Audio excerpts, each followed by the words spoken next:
What's going on, everybody? Welcome back to Steelers Rewind here on Penn Live. Nick Farabaugh here with you guys, and let's talk about this Wednesday practice leading up to the Steelers' game against the New England Patriots. On the injury front, relatively good news, honestly, compared to what we heard on Tuesday. Derrick Harmon is back at practice. Mike Tomlin said he was questionable to start the week. The fact that he's back at practice is really encouraging. He's got a big brace on his left knee. Not a surprise, but he at least did limited work. That is the first time we have seen him back out there. He talked before practice, seemed optimistic he might play. So the Steelers might get Derrick Harmon back this week. If not, I think he's definitely playing in Ireland. Patrick Queen has that oblique injury. He had his abs wrapped for most of today, but did practice. So good news there. No Joey Porter Jr., no Deshaun Elliott, no Darius Slay. Expecting Slay to be back probably tomorrow. We'll keep track of Elliott and Porter. Those guys are the other questionable guys. We know Highsmith is out. DeMarvin Leal talked today a little bit. He is elevated to the 53-man roster now with Highsmith having that high ankle that is going to keep him out for a few weeks, probably post-bye week. Could he return the first game after the bye and face the Browns? I think that is likely where they're kind of going to be shooting for, but we will see kind of how that progresses.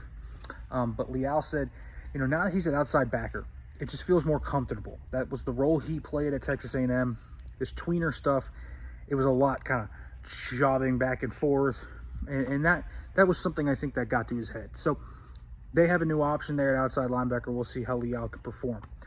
The biggest thing, Rodgers talked today. So did DK Metcalf. And they talked about some things, explosive runs, getting teams out of too high, like basic things that they have to do. But honestly, the talk that I had with Darius Slay and then with Juan Thornhill kind of illuminated a little bit of kind of these issues in the secondary.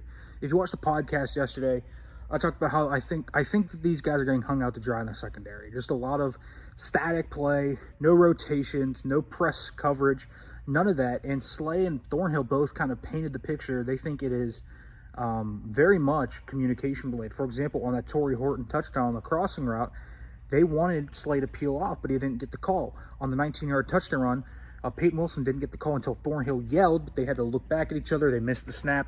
They're both late. Walker hits the edge and gets the touchdown. So things like that, they need to be able to communicate non-verbally. They need to be able to have the whole array of calls in their disposal. But right now they do not, because they're not communicating effectively. And also we talked to Jawan Bentley today. Man, he is a big dude for a linebacker. He hits hard. You could tell that even just in drills. The guy has a thumper's mentality. Definitely reminds me a little bit of a Landon Roberts. So we will see how things go. Make sure to like, comment, subscribe, turn on the notification bell for more, everybody.